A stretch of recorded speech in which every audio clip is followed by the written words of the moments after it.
So good afternoon again, ladies and gentlemen, and welcome to this presentation, Best Practice from SQF in the Global Food Supply Chain. This session will be primarily about SQF's involvement with retailers. We are very much a retailer-driven standard, how SQF originated back in its history, and how we've had that continuing relationship with retailers for the last 25 years. So welcome again to SQF 2021, SQF China 2021. And as I indicated before, Sarah Wu will be translating for me, and she will be interrupting this presentation during the slides so that she can translate the message for you as we proceed. So I apologize for that. I apologize for not being able to be with you in person, but hopefully you can follow through in English, and where you can't, Sarah will translate into Chinese for you. SQF started in the mid-1990s.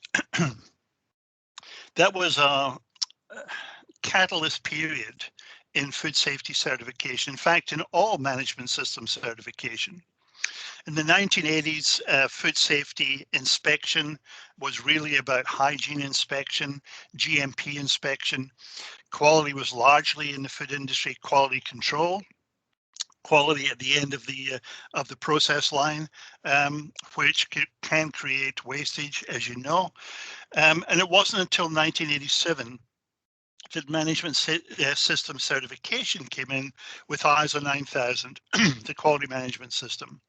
And that obviously applied to all industries, not just the food industry, but to all industries. And it was quality management certification, but there was still nothing around for food safety.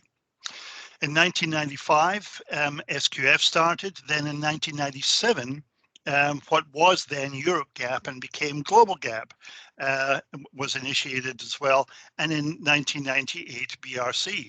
Also in 1997, the Codex Alimentarius Commission formalized what was fairly nebulous HACCP system up till then. There had been various HACCP processes developed by different companies, all on largely an ad hoc basis or to their own specific interests. But in 1997, the Codex Alimentarius Commission formalized that into the guidelines that have continued right through to the present day with some tweaking. There's a new version just came out last year, as you're probably aware, but largely it's still the same guidelines. So why was that period, the late 80s into the 90s, so instrumental in establishing food safety certification? There's a number of different reasons for that. One is the regulatory front. In the 1990, the UK Food Safety Act was implemented, and then it became copied by other countries, other jurisdictions in Europe, and eventually in the United States as well, in most Western countries. And it included a due diligence legislation, a due diligence requirement. And if I can quote, "It shall be a defense for the person charged to prove that he took all reasonable precautions and exercised all due diligence to avoid the commission of the offence by himself or a person under his control." What that meant was that the food retailers, the food companies, food retailers and manufacturers became responsible for the safety of the products that they were manufacturing or selling. But they could prove due diligence if they had instruments in place to be able to control the safety of the product in the supply chain. In other words, if they pushed the responsibility further down the line to their suppliers. So many of the UK retailers and then European retailers instigated their own second party and third party inspection and certification programs, audit programs, and started auditing their suppliers. Problem with that was suppliers were being audited by different retailers and major manufacturing customers a number of times a year, sometimes 10 to 20 to 25 times a year. So it was getting out of hand. So that is why the SQFs and the BRC came together to try and consolidate those into one standard that was applicable to all suppliers and would be accepted by all retailers. And then GFSI picked that up from the year 2000 onwards. We also, at that period of time, had a number of major food poisoning outbreaks which became catalysts within their own countries or regions.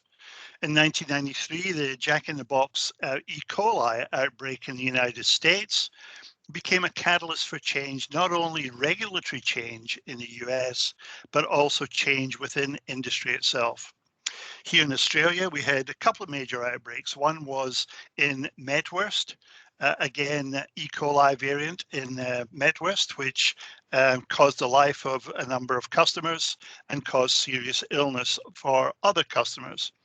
We also had an outbreak in Kraft peanut butter at that time back in the 1990s with salmonella in peanut butter, which caused major changes in the outlook and the food safety management systems that were put into this country as well. Also in 1993, we had BSE, mad cow disease, which had which started in Europe, started in UK and Europe, but then migrated across the world into other countries as well. So that whole period, the 90s, became a key catalyst in change in the management of food safety throughout the food supply chain. So SQF itself started very small. It became a project by the Department of Agriculture in Western Australia. That's the largest state geographically in Australia, but the smallest in terms of population. There's a very small population just based in the bottom left-hand corner there. But they decided, they're very large regional farming communities, they decided that the ISO systems, ISO 9000, the ISO systems were too big and cumbersome and costly for food producers.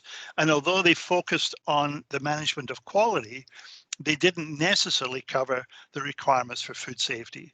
And so there was no HACCP included within the ISO systems at that stage. So they developed the SQF program as a way of accommodating food safety management and quality management for Western Australian farmers. SQF, Safe Quality Food. It covered both safety and quality requirements for local farmers.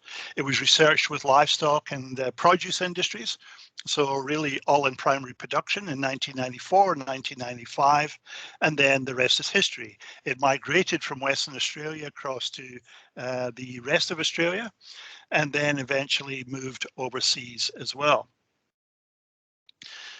So from a small start in 1995, when the first certificate was issued, it was purchased by, it outgrew Australia, certainly outgrew Western Australia, and it was the government department that owned it back in those days.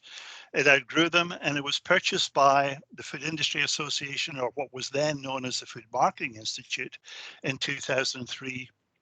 And moved its headquarters across to the United States. And the rest, as I said, is history. It grew from 0 to, in 2020, 10,000 certificates issued to the SQF program. And also it's moved from its base of primary production through to manufacturing and other industry sectors. And we'll come to that shortly. So what started as a single issue, SQF 2000, back in 1995, which was only about 10 pages, has grown to 10 different food safety codes and a quality code in 2020, all with considerably more pages. And one of the reasons for the evolution of SQF has been the changes in the requirements of GFSI.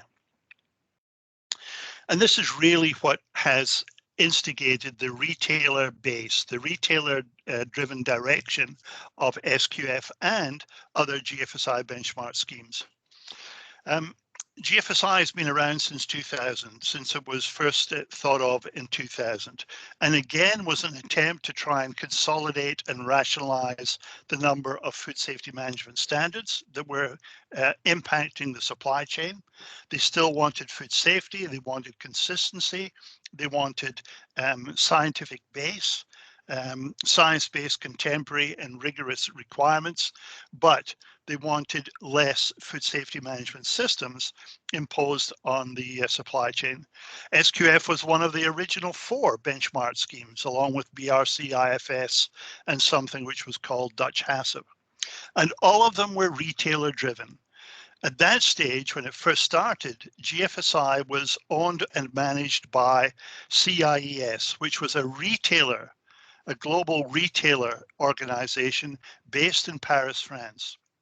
And so it was largely all the schemes, including SQF, were largely retailer driven, there to meet retailer requirements and to assure the consistency and the safety of products right back through the supply chain. So SQF was first benchmarked by GFSI at what was then level 2, which was the food safety level in 2004. And we continue to this day, 20 years on, to play a proactive role in GFSI working groups. So as I said, GFSI originally was a retailer organization, but then when it became the Consumer Goods Forum, the major manufacturers were introduced into GFSI as well. So really there's 2 different cohorts within GFSI. There's the major retailer groups and the manufacturing organization. But it still provides requirements for food safety certification programs and CPOs, which are scheme owners seeking recognition. Lists the key elements, the key technical requirements for the production of safe food that all the benchmarking requirements have to follow. It's very much based on the needs of the retailers and manufacturers. Science-based, contemporary and rigorous, and benchmarking means it's equivalent to the GFSI requirements. So SQF is retailer driven.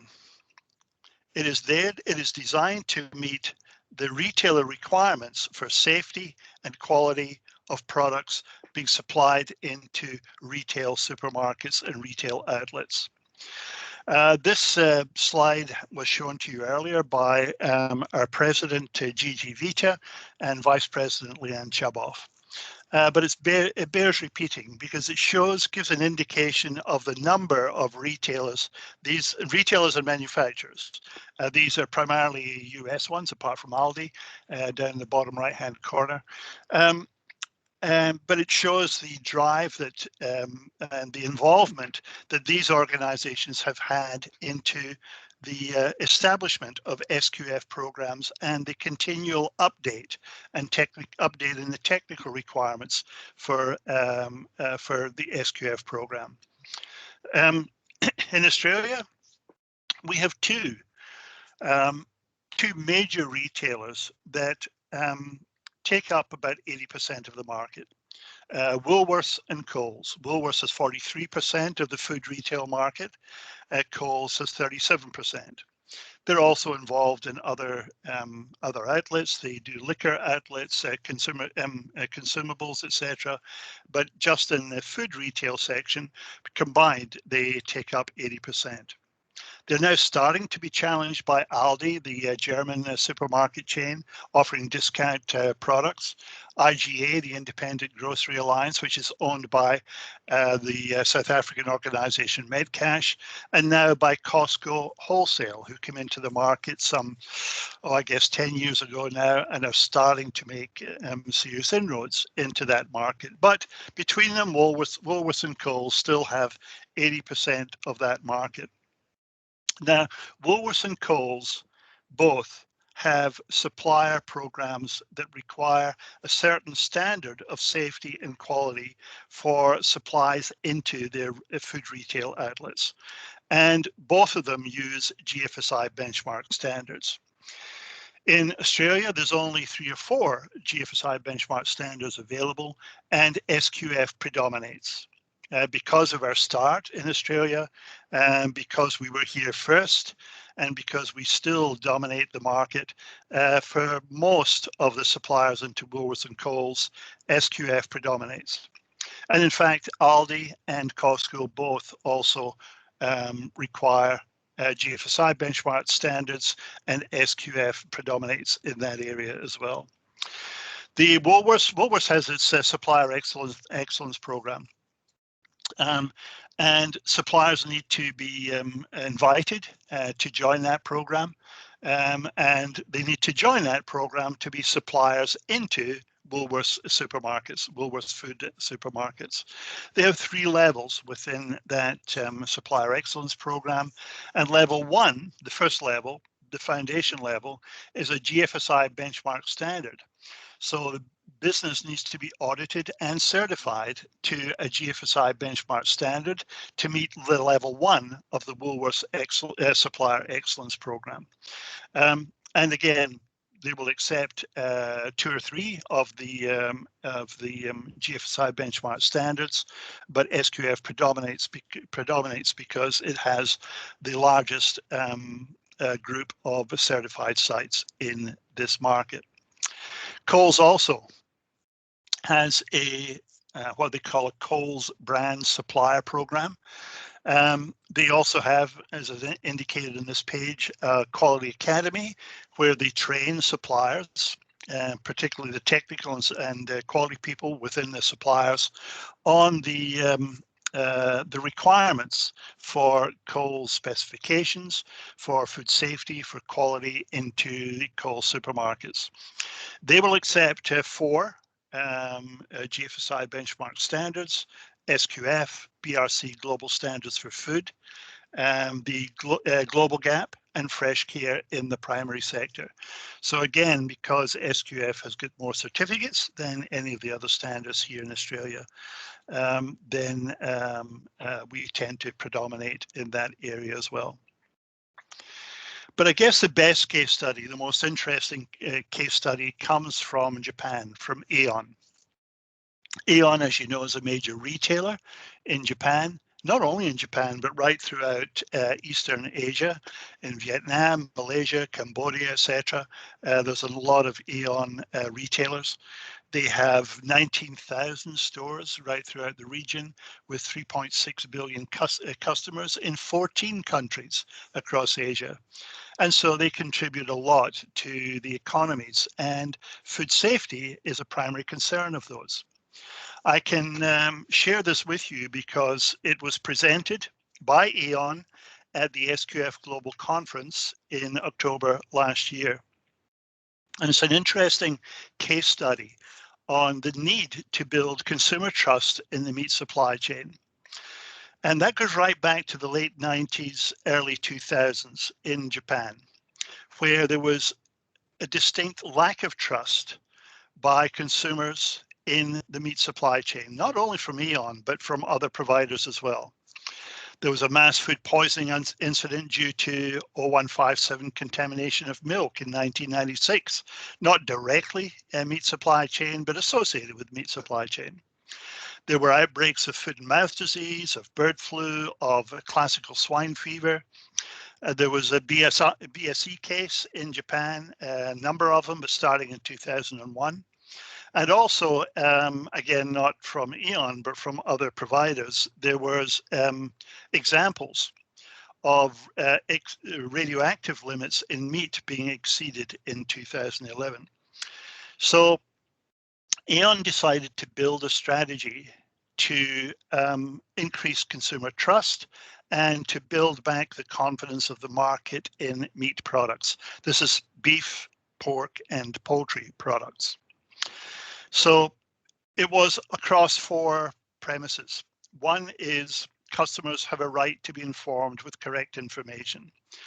Customers needed transparency. They needed to know where the product came from. They needed to know the traceability of the product. They needed to know the integrity of the product. So customer communication and transparent, open, honest communication with customers was important. they had to develop a supply chain traceability system. So they knew where the product was coming from, right back to the feedlot, right back to the fields, the paddocks, etc., to the suppliers of feed, to the suppliers of product into the supply chain. And they introduced HACCP-based global food safety standards and third-party certification. And in the meat supply chain, the standard that was chosen was SQF. And that started with a feedlot in Tasmania. Tasmania is an island to the south of Australia. It is actually an independent state of Australia. Very nice place, and they are very strong into agricultural products. And Eon established a feedlot in Tasmania feedlot, to feedlot beef limited to Black Angus breeds, but with excellent meat quality and without the use of antibiotics, growth hormones, genetically modified feed. That site has been SQF certified since 2003 and continues to be. In fact, their audit is coming up again next month with a clean bill of health, with excellent or good ratings right through from 2003 to 2020 so far. But of course, it didn't stop there. Eon continued that right through to their processing centers. And many of their processing centers under Eon Top Value or Eon Food Supply or Eon Top Value are SQF certified. Not only are they SQF certified for food safety, they're also SQF certified for quality. And that little blue shield, that little blue logo that you see on the certificate and on each of those labels that you see to the right are quality shields indicating that the site is quality certified. And again, they have retained that for some period of time. And the result of that not only has customer trust in their products increased, but they've increased their market share as well. And they continue to come out with new products. Lately, there's been some hamburger products, value-added meat products come out, again with the SQF quality shield on them and being sold through Eon supermarkets, primarily in Japan, but in other sectors as well. So it's been a success story, and it's been a long established success story. And one of the reasons why they selected SQF and SQF was able to deliver for them is that SQF provides certification right through the meat supply chain. So on the top of this box here, you can see the SQF Food Safety Code for primary production, which applies to any livestock production area, whether it's pork, whether it's pigs, whether it's beef, whether it's lamb, whether it's sheep, whether it's poultry, etc., whether it's game meat, any livestock production, whether that's feedlot or grass-fed, is covered by the the SQF Food Safety Code for primary production. And of course, that leads through to the one on the bottom there, which is the SQF Food Safety Code for animal product manufacturing, which covers the slaughterhouses, abattoirs, through to value-added processing of meat products. So it includes the animal welfare, the slaughtering requirements, etc., as well as the other food safety issues that cover meat products. But not only does SQF cover that, it also covers the inputs into that supply chain. Animal feed, there's an SQF Food Safety Code for animal feed manufacturing. There's an SQF Food Safety Code for food packaging manufacturing, both on the left here. On the right, you have got some of the outputs from that supply chain. Because meat is supplied into other food manufacturing industries, into bakeries for meat pies, into recipe meals, etc. And so the SQF Food Safety Code for food manufacturing covers that. So does the storage and distribution standard, where they are storing in DCs or they're distributing meat products. And of course, the quality code also applies. Now that's the meat supply chain, but it also, the same example can be used for produce industry, because the SQF food safety code for plant product production, it covers the growing of outdoor, indoor fruit and vegetables and nuts, the broadacre crops, and pack houses that pack fresh produce. If the produce has been processed and it goes through to the SQF food safety code for manufacturing, again, the same inputs and outputs. Food packaging can supply into that, storage and distribution, and the quality code would also apply. Same in seafood, the SQF food safety code for aquaculture through to the SQF code for animal product manufacturing, which covers the processing of seafood products as well. So in most cases, and one of the things that's unique about SQF, and one of the reasons that retailers are tending to move in that direction, is because we have the supply chain covered. Many of the standards cover one or other aspects of the supply chain. SQF covers the whole supply chain. I mentioned the quality code there, and I want to just talk a little bit further about it, because the quality code is not GFSI, but the quality code builds on food safety management systems. So any site that is applying for certification to the SQF quality code must already be certified to one of the SQF food safety management standards, or another GFSI recognized standard, or ISO 22000 or other food safety management standards. So there must be a food safety management base. Then the quality code can be applied, because the quality code is customized for the food industry.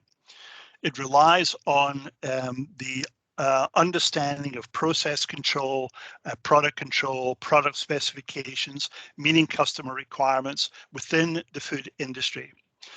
The focus is on HACCP.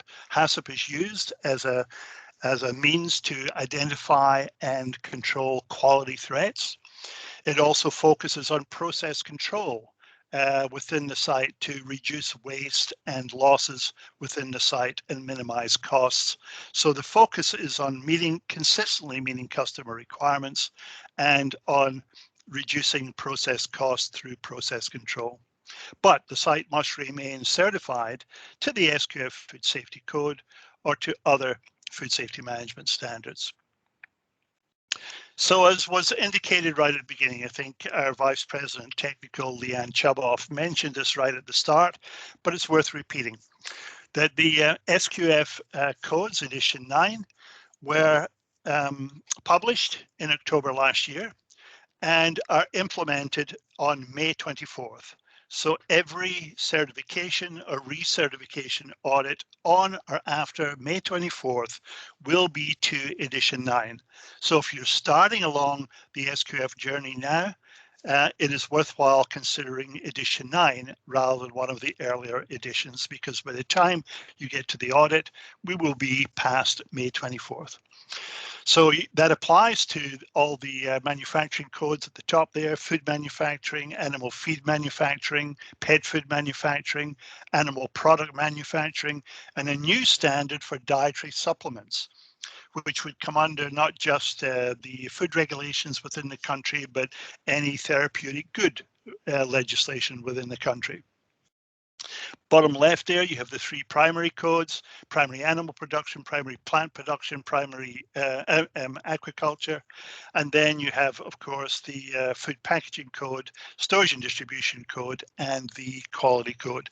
So they're all applicable from May 24th. The auditors within the license certification bodies we have in China have all been trained to the edition 9 requirements, and will continue to be trained as the training tools are updated. And also, as I think Leanne mentioned at the beginning, some of the codes are translated into simplified Chinese, The three that you'll find on our website just now, The 3 edition 9 codes you'll find on our website just now are the SQF code for primary animal production, the SQF food safety code for manufacturing, and the quality code.